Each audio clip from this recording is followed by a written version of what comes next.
কলিযুগ পাবন অবতার শ্রী শ্রী গৌরাঙ্গ মহাপ্রভু এইভাবে নবদ্বীপে লীলা করছেন, হরি নাম প্রেম প্রচার করছেন।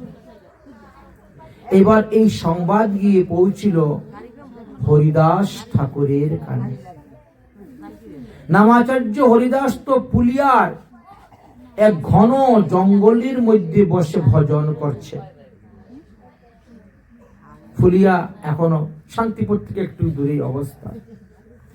তিনি যখন শুনতে পেলেন যে মহাপ্রভু প্রকাশ হয়েছে, তিনি গয়া গিয়ে ঈশ্বরপুরীর নিকট থেকে দীক্ষা নিয়ে এসেছেন। তাই হরিদাস, নামাচার্য হরিদাস ঠাকুর এবার আগমন করলেন নবদ্বীপে। আগমন করেছেন। আমরা আগেই বলেছিলাম যে পৃথিবীর বিভিন্ন স্থানে মহাপ্রভুর পরিকর্গর অবতীর্ণ হয়েছেন, জন্ম নিয়েছেন, কিন্তু ক্রমে ক্রমে সবাই নবদ্বীপে গিয়েছেন আর সেখানে গিয়ে মিলন হয়েছিল। এটা প্রথম দিনের পাঠে আলোচনা করেছি। নানা স্থানে অবতীর্ণ হইলা ভক্তগণ, নবদ্বীপে আসিয়া হইল সবার মিলন। তাই এবার নামাচার্য হরিদাস ঠাকুর এসেছেন। যথা যথা আছিলেন গৌরাঙ্গের গণ, নবদ্বীপে আসিতে লাগিলা এখন, একে একে সবাই আসছেন। তাই ছিল হরিদাস ঠাকুর, তিনি এসেছেন।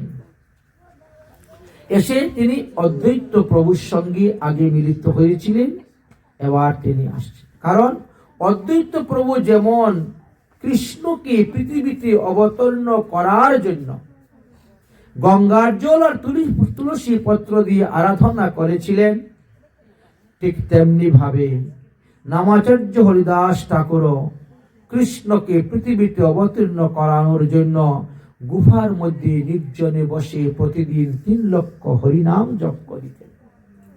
দুজনেই ব্রতী ছিলেন আনার জন্য। আজ এই দুজনার প্রেম একত্রিত হল। তাই সমস্ত বৈষ্ণবগণ হরিদাস ঠাকুরকে তো খুব ভালোবাসতেন। তাই হরিদাস ঠাকুর যখন নবদ্বীপে এসেছেন, সবাই এসে উপস্থিত হয়েছেন, সবার সঙ্গে মিলন হয়েছে। মহাপ্রভু যে প্রকাশ হয়েছেন এই কথা চতুর্দিকে ছড়িয়ে পড়ছে। এখনো সম্পূর্ণরূপে মহাপ্রভু প্রকাশ হন নাই। মহাপ্রভু যে স্বয়ং ভগবান, এটা কিন্তু অনেকে জানতে পারেনি। এখন জেনেছে উনি একটু পরম বৈষ্ণব হয়ে গেছেন, বৈষ্ণব হয়েছেন, এটা যোগে জানতে পেরেছে। একদিন অদ্বৈত আচার্য প্রভু শ্রীমদ্ ভগবদ গীতার 13 অধ্যায়ের 13 নং শ্লোক পড়েছেন। পড়ার পরে তার যথার্থ অর্থ বোধগম্য হচ্ছে না। নিজে যদি শ্লোকের অর্থ না বুঝেন, অন্যকে বুঝাইবেন কেমন করে? তাই অন্যকে বুঝাতে পারছেন না। এত লেখাপড়া করে, এত পাণ্ডিত্য অর্জন করে, আর গীতার 13 নং অধ্যায় 13 নং শ্লোকের অর্থটা ঠিক ঠিক বুঝতে না পেরে তিনার মনে বড় দুঃখ আসলো।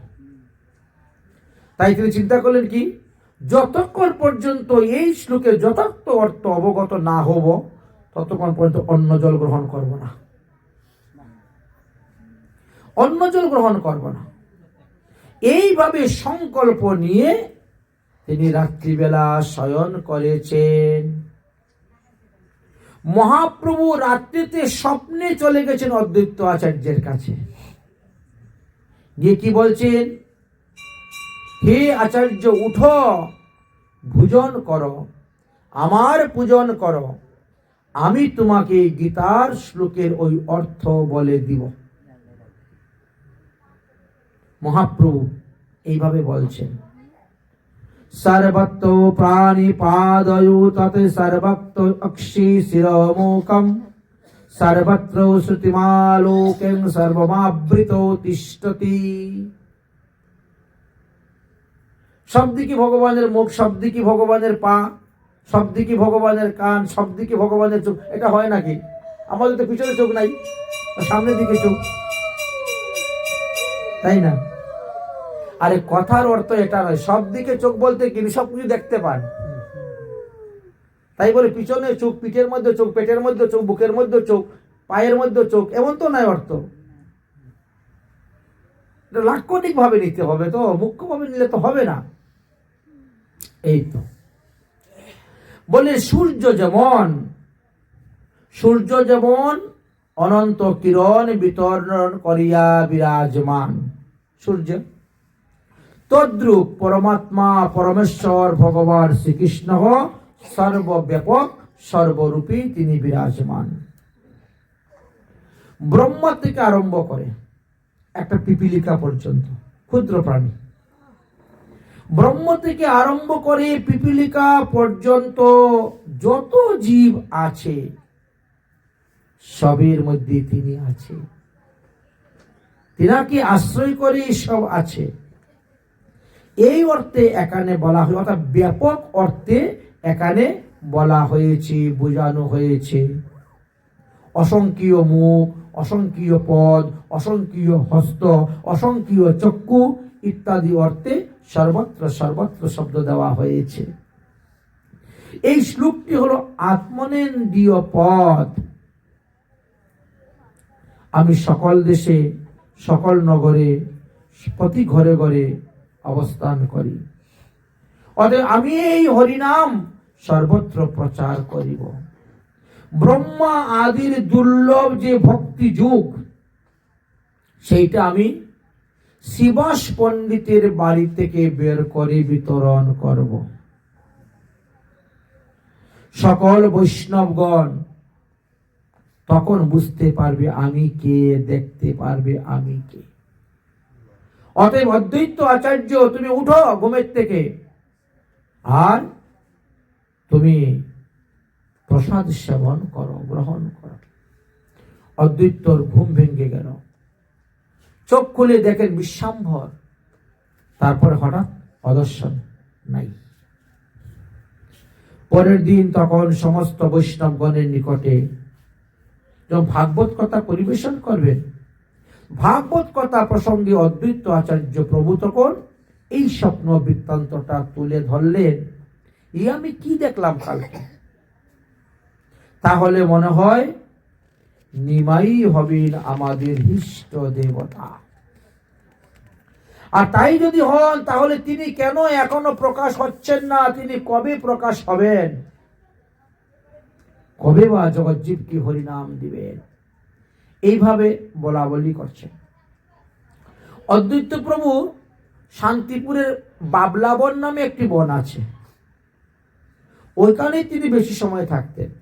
এছাড়া তিনার আরেকটা বাড়ি আছে। আপনারা যদি কোনো শান্তিপুরে যান, দেখবেন বড় গোসাইয়ের বাড়ি, ছোট গোসাইয়ের বাড়ি, এরকম ভাবে নাম দেওয়া আছে। মদন মোহন মন্দির, মদন গোপাল মন্দির, দুটা আলাদা আলাদা। তো যাই হোক, আর অদ্বৈত প্রভু বেশিরভাগ সময় বাবলা বনে থাকতেন। এখনো বাবলা বন বনের মতনই আছে, চতুর্দিকে গাছপালা ভর্তি, পরিপূর্ণ বনের মতনই বাবলা বন। অদ্বৈত প্রভু তো সেখানে বসে বসে বিষ্ণু পূজা করতেন, জুরহস্তে বিষ্ণু আরাধনা করেন। এখনো সেই বিষ্ণু মন্দির আছে দর্শন করার মতন। যাই হোক, মহাপ্রভু একদিন চলতে চলতে হরিনাম সংকীর্তন নৃত্য করতে করতে আচার্য প্রভুর বাড়িতে গিয়ে উপস্থিত হয়েছেন। আচার্য প্রভু তখন বিষ্ণু পূজা করার জন্য ফুল, চন্দন, তুলসী পাতা ইত্যাদি তৈরি করেছেন সকালবেলা। এমন সময় মহাপ্রভু ওখানে গিয়ে হরিনাম সংকীর্তন আরম্ভ করেছে, এবং হরিনাম সংকীর্তন করতে করতে মহাপ্রভু মূর্ছিত হয়ে ভূমিতে পড়ে গেছেন। অদ্বৈত আচার্য প্রভু তখন ওই সুযোগে তিনি কি করলেন, বিষ্ণু পূজার জন্য যে ফুল, তুলসী, চন্দন আদি নিয়েছিলেন, ওইগুলা দিয়ে সাক্ষাৎ ভাবে মহাপ্রভুর চরণ দিয়ে পূজা করতে আরম্ভ করে দিলেন। পূজা করে পরে প্রণাম করলেন। নমো ব্রহ্মণ্য দেবায় গো ব্রহ্মণ্য হিতায় চ জগদ্ধিতায় কৃষ্ণায় গোবিন্দায় নমো নমঃ। গদাধর পণ্ডিত তখন মহাপ্রভুর কাছে ছিলেন। গদাধর পণ্ডিত বলছেন, একই করছেন আচার্য ঠাকুর, আপনার কি মাথা খারাপ হয়েছে? আপনি বিষ্ণু পূজার জন্য ফুল তুলসী চন্দন নিলেন, মালা নিলেন, আর সেইগুলো দিয়ে নিমাই পণ্ডিতের পূজা করছেন। অদ্বৈত প্রভু তখন কত কত স্বরে বলছেন, অরে গদাধর, তুই কবে আর নিমাই পণ্ডিতকে চিনবে রে? ছোটবেলার থেকে একসঙ্গে শয়নে ভোজনে গমনে উপবেশনে থেকেও তুই তাকে চিনতে পারলি না, আর কবে চিনবি? ইত্যবশ্য মহাপ্রভু বাহ্যদশা ফিরে পেয়েছেন, কথা বন্ধ। অদ্বৈত আচার্য প্রভুকে মহাপ্রভু নমস্কার করছেন, করে চলে যাচ্ছেন ধুলায় দূষরিত অঙ্গ। অদ্বৈত মনে মনে ভাবে, মনে বলে, অদ্বৈত কি করো ভারী ভরি চুরের উপরে, আগে আমি করিয়াছি চুরি। অদ্বৈত প্রভু 42 সালে কিন্তু কথা বলছেন, মানে তুমি আমার পায়ে ধরে যতই প্রণাম করো না কেন, আমি তো তোমার প্রণাম করে পূজা করে তোমার চরণ ধুলি নিয়ে নিয়েছি। এদিকে নিত্যানন্দ প্রভু এখনো নবদ্বীপে আসেননি। নিত্যানন্দ প্রভু তো 12 বছর বয়সে তীর্থ ভ্রমণ করতে বেরিয়েছিলেন, আর তীর্থ ভ্রমণ করতে করতে করতে করতে এখন 32 বছর বয়স। আছেন কোথায়? শ্রীধাম বৃন্দাবনে। তিনি তীর্থ ভ্রমণ করতে করতে বৃন্দাবনে গিয়ে উপস্থিত হয়েছেন। বৃন্দাবনে উপস্থিত হওয়ার পরে, ওখানে যাওয়ার পরে তিনার সেই বলরাম ভাব এসে গেছে, বলাই ভাব। তিনি যে নিতাই সেই আবেশ নাই, তাই তিনি গিরিরাজ গোবর্ধনের তটে চিৎকার করছেন, ডাকতেছেন, কানাই কানাই কানাই বলে ডাকতেছেন, কানাই কানাই বলে ডাকছেন। গিরিরাজ গোবর্ধনের উপরে যে বৃক্ষগণ ছিলেন, সেই বৃক্ষ হইতে প্রতিধ্বনি আসছে, উত্তর আসছে। কানাই তো এখন বৃন্দাবনে নেই, তিনি তো নবদ্বীপে গিয়ে গৌর রূপে প্রকট হয়েছেন। অল্প কিছু দিনের মধ্যেই তিনি প্রকাশ হবেন। অতএব তাকে যদি চাও, তাহলে তুমিও নবদ্বীপে যাও। এই সংবাদ পেয়ে তখন নিত্যানন্দ প্রভু বৃন্দাবন থেকে নবদ্বীপের জন্য রওনা হয়ে গেলেন। যদি আপনারা ট্রেনে যান, রেল রাস্তা ধরে, তাহলে নবদ্বীপ থেকে বৃন্দাবন হলো 1400 কিলোমিটার।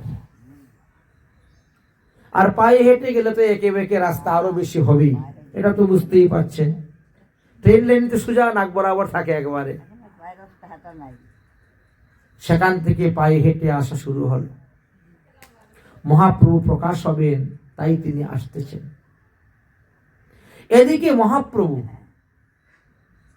স্বপ্নে দেখতেছেন নিত্যানন্দ প্রভু আসতেছেন, স্বপ্নে দেখতেছেন আসতেছেন।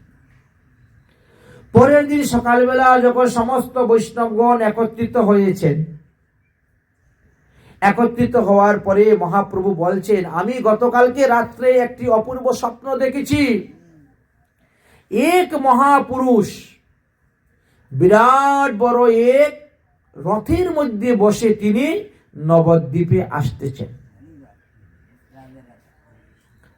তিনার স্কন্ধের মধ্যে একটা ঝুলা আছে, বাম হাতের মধ্যে একটা লাঠি আছে, ডাইন হাতের মধ্যে একটা কমণ্ডলু আছে, পরনের মধ্যে নীল রঙের ধুতি আছে, মাথার মধ্যে নীল বস্ত্র দিয়ে একটা পাগড়ি বাঁধা আছে, বাম কানের মধ্যে একটা কুণ্ডুল দুদুল্যমান দুলতেছে।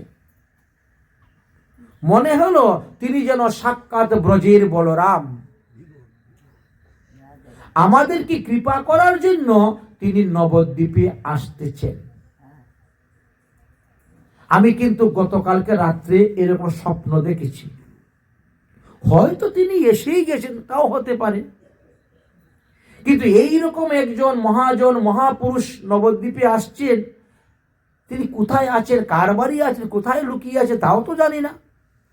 অতএব সমস্ত বৈষ্ণবগণ সবাই বেরো, তন্ন তন্ন করে খুঁজে দেখো সমস্ত নবদ্বীপ, এই মহাপুরুষ কোথায় কার বাড়ি লুকিয়ে আছেন। মহাপ্রভুর আদেশ পাইয়া তৎক্ষণাৎ শ্রীবাস পণ্ডিত, হরিদাস ঠাকুর থেকে আরম্ভ করে সবাই বেরিয়ে গেছেন খুঁজতে। বর্ণন তো বলেই দিয়েছেন, এক কানের মধ্যে কুণ্ডল আছে, এক হাতের মধ্যে কমণ্ডলু আছে, এক হাতে বাঁশের লাঠি আছে, পরনে নীল বর্ণের বস্ত্র, মাথায় নীল পাগড়ি, শরীরটা দেখতে একেবারে বলরামের মতন। সবাই তন্ন তন্ন করে খুঁজতে শুরু করলেন। খুঁজে খুঁজে অনেক স্থান খুঁজাখুঁজি করে সন্ধ্যার সময়ে এসে উপস্থিত। অনেক খুঁজেছি, আমরা কোথায় পাই নাই। সমস্ত নবদ্বীপ তন্ন তন্ন করে খুঁজেছি, কিন্তু অন্য কোনো গ্রামে যাই নাই। মহাপ্রভু বললেন, ঠিক আছে, তোমরা যখন খুঁজে পাও নাই, তাহলে চলো আমার সঙ্গে। তোমার সঙ্গে গিয়ে কোথায় যাব? চলো, আমি জানি কোথায়। আপনি যদি জানেন কোথায় আছেন, তাহলে আমাদেরকে কেন সারাদিন ঘুরাইলেন? হ্যাঁ, দেখলাম তোমরা তাকে খুঁজে বের করতে পারো কি না। তাই মহাপ্রভু রওনা হলেন। মহাপ্রভু সোজা গিয়ে উপস্থিত হয়ে গেছেন কার বাড়িতে? নন্দন আচার্যের গৃহে। মহাপ্রভু নিত্যানন্দ প্রভু সর্বপ্রথম মিলন হয়েছে নন্দন আচার্যের গৃহে। নন্দনাচার্য নন্দন আচার্যের গৃহে গিয়ে দেখেন, তখন নিত্যানন্দ প্রভু আহ্নিক করতেছেন, মন্ত্রস্মরণ, চোখ বন্ধ করে বসে তিনি আহ্নিক মন্ত্র জপ করতেছেন। নন্দন আচার্যের গৃহে গিয়ে উঠিলেন, দেখেন বসিয়া আছেন এক মহাপুরুষ রতন। সবে দেখিলেন যেন কোটি সূর্য সম, শরীর থেকে জ্যোতি বেরোচ্ছে, প্রকাশ বেরোচ্ছে। শ্রী গৌরসুন্দর ভক্তগণের সহিত গিয়ে নিত্যানন্দ প্রভুকে দণ্ডবোধ করলেন, প্রণাম করলেন। মহাপ্রভু তো আজ দণ্ডের মূর্তি, যাকে দেখেন তাকে প্রণাম করে। নিত্যানন্দ প্রভুকে গিয়ে দণ্ডবোধ করছেন, প্রণাম করছেন। সম্মুখে রহিলেন মহাপ্রভু বিশ্বাম্বর। চিনিলেন নিত্যানন্দ, এ তো আমার প্রাণেরও ঈশ্বর। নিত্যানন্দের ধ্যান ভঙ্গ হয়ে গেল, সমাধি ভঙ্গ হয়ে গেল। চোখ খুলে থাকালেন, আর মহাপ্রভুকে দর্শন করে গিয়ে জড়িয়ে ধরে আলিঙ্গন করিলেন। গৌর নিত্যানন্দের এই প্রথম মিলন। বুঝিলাম ঈশ্বরের তুমি পূর্ণ শক্তি, তোমা ভজিলে জীবে পাইবে কৃষ্ণ ভক্তি। মহাপ্রভু নিত্যানন্দ প্রভুর মহিমা ব্যাখ্যা করতেছেন। মহাভাগ্য আজ দেখিলাম আমরা তোমার চরণ, তোমা ভজিলেই পাই কৃষ্ণ প্রেমধন। নিত্যানন্দের মহিমা মহাপ্রভু বলতেছেন। তবে তুমি চোরের মতো নবদ্বীপে আসিয়ে লুকিয়ে রয়েছ কেন? চোরের মতন নবদ্বীপে লুকাইয়া রহিলে, এখন ধরেছি চোর, আর পালাইবে কোথায়? এই ধরলাম চোর, আর পালিয়ে যাওয়ার রাস্তা নাই।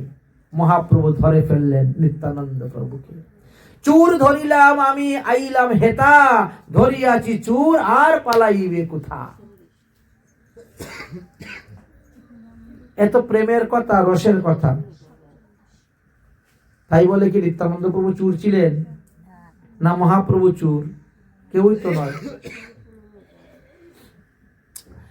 যিনি প্রেম ধন চুরি করেন তাকে সেই চোর বলা হয়েছে, বলেছেন। বাটি ঘটি চোর নয়, সেই অর্থে বলা হয়েছে। এই বলে নিত্যানন্দ মহাপ্রভুকে ধরে, আর মহাপ্রভু নিত্যানন্দ প্রভুকে ধরে আনন্দে নৃত্য করতে শুরু করলেন। কিছুক্ষণ নৃত্য করার পর নিত্যানন্দ প্রভু শান্ত হলেন। মহাপ্রভু বললেন, চলো আজকে আমার ঘরে, আমাদের ঘরে থাকবেন, আমাদের ঘরে খাবেন, চলো আজকে আমাদের ঘরে। যখন মহাপ্রভু নিত্যানন্দ প্রভুকে নিয়ে তিনার ঘরে গিয়ে উপস্থিত হলেন, সচিমা তখন দেখে নিয়ে, এত দিকে আমার বড় ছেলে বিশ্বরূপের মতন, একেবারে চেহারা, আকৃতি প্রকৃতি সব হাত, নাক, চোখ, মুখ, চলাফেরা, কথাবার্তা সব একেবারে অবিকল বিশ্বরূপের মতন। সচিমা নিতাইকে দেখে একেবারে বিশ্বরূপই তিনার মনে হলো, মনে করছেন আমার বিশ্বরূপ এসে গেছে আমার কাছে। কিন্তু পরে পরিচয় সূত্রে জানতে পারলেন যে না, এ আমার বিশ্বরূপ নয়, এ নিতাই। তো নিতাইয়ের মধ্যে তিনি বিশ্বরূপ দেখতে পেয়েছিলেন বলে মহাপ্রভুকে বললেন, এ বিশ্বাম্বর, আজকে থেকে তুমি তাকে দাদা বলিয়ে ডাকিও। নিতাইকে তুমি দাদা বলিয়ে ডাকিও। আর নিত্যানন্দকে বললেন, নিত্যানন্দ, তোমার কাছে আমার ছেলের দেখাশোনার ভার অর্পণ করলাম, তুমি তাকে দেখিয়া রাখিও। আজকে থেকে তোমরা দুজন আমার ছেলে, নিতাইও আমার ছেলে, নিমাইও আমার ছেলে। মোর বিশ্বাম্বরে কৃপা করিবে আপনি, আজি হইতে তোমরা দুজন আমার নন্দনে। তাই সচিমা তাকে নন্দন রূপে গ্রহণ করে নিলেন। নিত্যানন্দ প্রভু সেখানে অবস্থান করতে শুরু করলেন। কয়েকদিন অবস্থান করার পরে শ্রীবাস পণ্ডিত আসলেন, আর তিনি বলছেন, নিতাই আমার বাড়িতে থাকবে, আমার বাড়িতে খাবে, আমার এখানেই থাকবে, মধ্যে মধ্যে আসবে আপনাদের বাড়িতে, চলবে ফিরবে ঘুরবে। এই বলে শ্রীবাস পণ্ডিত তিনার বাড়িতে মহাপ্রভুকে নিয়ে গিয়েছিলেন এবং সেখানেই থাকার ব্যবস্থা করে দিয়েছিলেন, রেখেছিলেন। তার পরবর্তী বিষয়গুলা আমরা আগামী কল্য আস্বাদন করব। মহাপ্রভু শ্রীবাস পণ্ডিতের বাড়িতে প্রকাশ হয়েছিলেন এবং সরবুজ রূপ ধারণ করেছিলেন। মহাপ্রভু তিনার শরীরের মধ্যে রাম অবতার, কৃষ্ণ অবতার আর মহাপ্রভু সন্ন্যাস অবতারের এই তিনটি দর্শন করিয়েছিলেন। তারপরে আসবে গুরু পূজা, ব্যাস পূজার কাহিনী, তারপরে আসবে হরিনাম প্রচার, জগাই মাদাই উদ্ধার, কাজী উদ্ধার এবং মহাপ্রভুর সন্ন্যাস। আমরা চেষ্টা করব আগামী কল্য দেখি সন্ন্যাস পর্যন্ত যাওয়া যায় কি না। আর সন্ন্যাসের পরেও আবার অনেক লীলা বিস্তার, তো এত আদি লীলা আমরা আস্বাদন করা হচ্ছে, তারপরে মধ্যলীলা, তারপরে অন্তলীলা। সুতরাং দেখি রাধারানীর কৃপায়, মহাপ্রভুর কৃপায় কতটুকু তিনা লীলা কথা আস্বাদন করা যায়। তো আজকের মতন ভাগবতী কথা আমরা এখানেই বিশ্রাম দিচ্ছি। বলো শ্রী চৈতন্য ভাগবতে পুরাণ কি, কলিযুগ অবতার গৌরাঙ্গ মহাপ্রভু की, नित्यानंद प्रभु की, श्री अद्वैत प्रभु की, गदाधर पंडित की, शिवाश पंडित की, नवद्वीप धाम की, सची माता की, जगन्नाथ मिश्र की, लक्ष्मी प्रिया देवी की, विष्णु प्रिया देवी की, 64 महंत की, द्वादश गोपाल की, छय चक्रवर्ती की, अष्ट कविराज की, गौर मंडल भूमि की, गौर परिकर की, गौर भक्तबिंद की, नीलाचल धाम की, जगन्नाथ धाम की, बलराम मैया की, सुभद्रा मैया की, अलालनाथ की, साक्षी गोपाल की, तिरुचिरा गोपीनाथ की, वृंदावन धाम की, राधा गोविंद भगवान की, सप्त देवालय की, गोपेश्वर महादेव की, भूतेश्वर महादेव की, चाकलेश्वर महादेव की, नंदीश्वर महादेव की, रामेश्वर महादेव की, राधा कुंड की, श्याम कुंड की, गिरिराज महाराज की, नंदग्राम वत्सना की, बकुल महावन की, 84 कुछ ब्रजमंडल की, 4 धाम की, 4 संप्रदाय की, 4 आचार्य की, वामन द्वारा की, बलभद्र आकरा की, अनंत कोटि वैष्णव की, हरिनाम संकीर्तन की, कुल करताल की, आपन आपन गुरुदेव की, आपन आपन इष्टदेव की, श्रोता वक्ता की, उपस्थित भक्तवृंद की, उपस्थित मातृवृंद की, आस्थान पुरुष की, दाता भक्ता की, आस्कर आनंद की, जय जय श्री राधे गौर हरि बोल। जय जय राधे कृष्ण गोविंद गोपाल, राधे राधे जय जय राधे कृष्ण गोविंद गोपाल, राधे राधे गोविंद राधे गोपाल, राधे गोविंद राधे गोपाल, राधे जय जय राधे কৃষ্ণ গোবিন্দ গোপাল রাধে রাধে জয় জয় রাধে কৃষ্ণ গোবিন্দ গোপাল রাধে রাধে জয় শ্যাম সুন্দর মদন মোহন বৃন্দাবন চন্দ্র জয় শ্যাম সুন্দর মদন মোহন বৃন্দাবন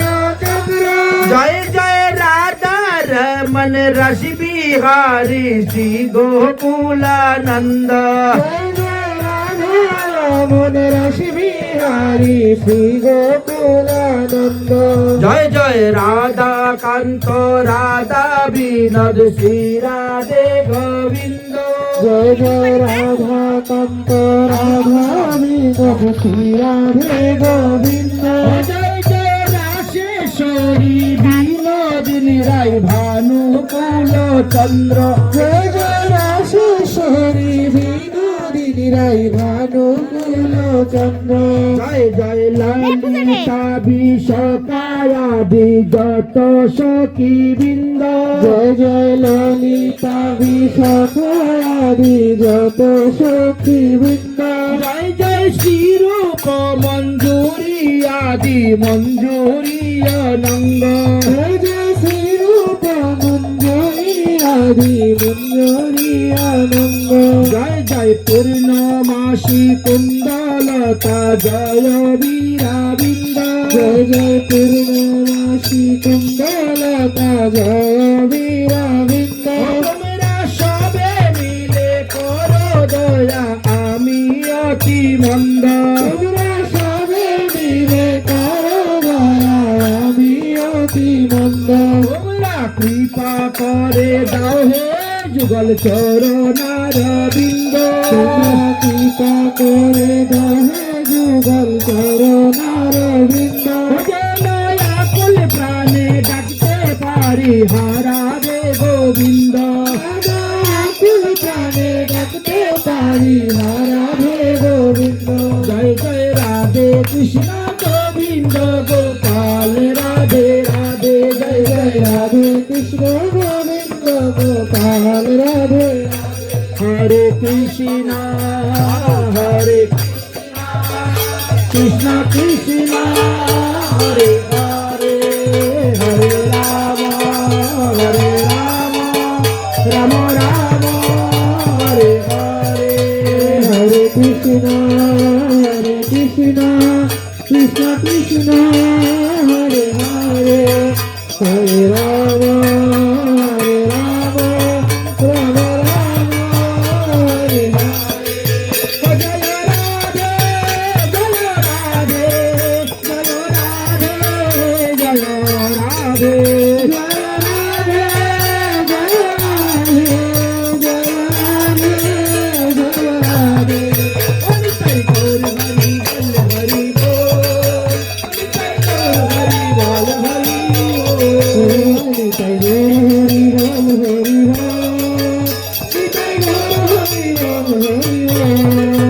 হরি বল হরি বল হরি বল হরি বল হরি বল হরি বল হরি হরি বল হরি বল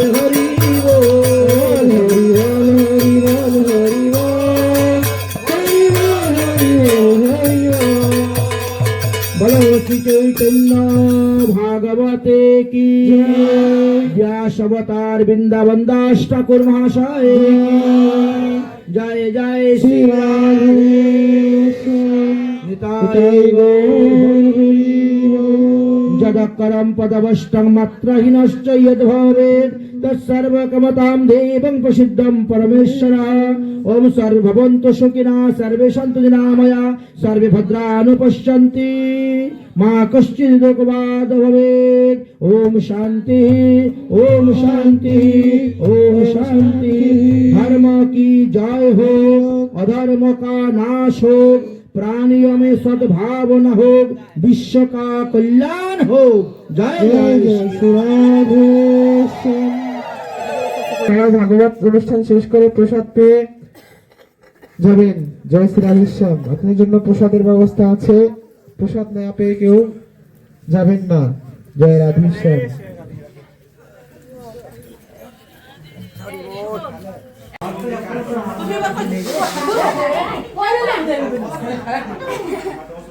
থাকতে হবে, তাই তো হবে না।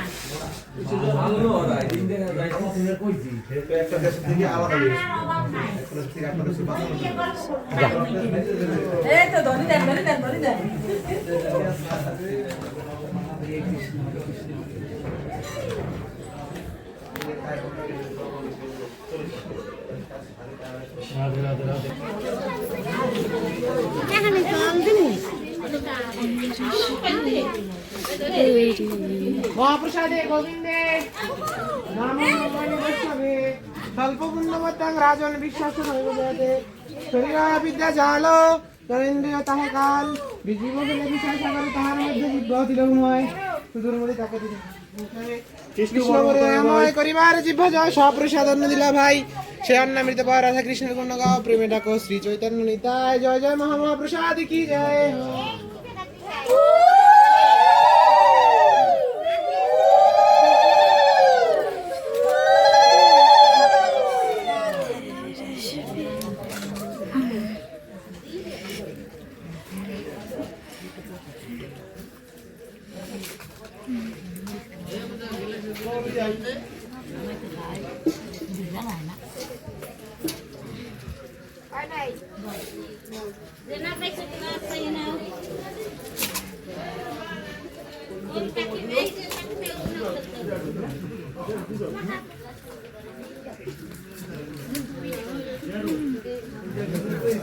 ওনা কোথায় নাই কা আনতে গেছে এখানে তো বইতে কইছে ওই পর্যন্ত যাইতে ওই পর্যন্ত যাইতে নাই যেতে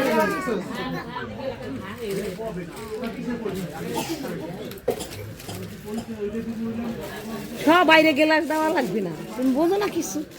এখন সবাই গ্লাসটা দিতে চল ওই কে খাইলি এলো নাকি তুমি গ্লাস দাও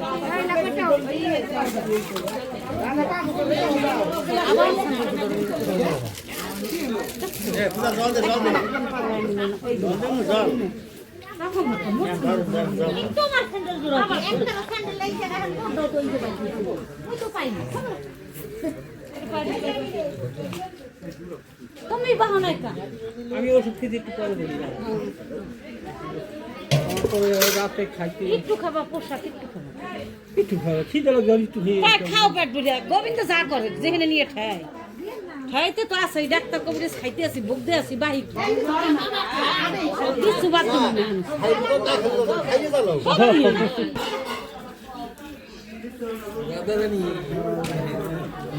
রান্না করছো না এতে অমৃত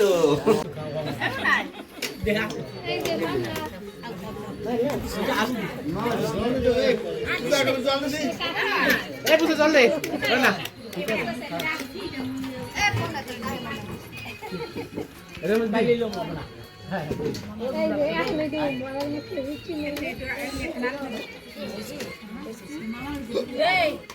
না মমতাকে চাল হইছে না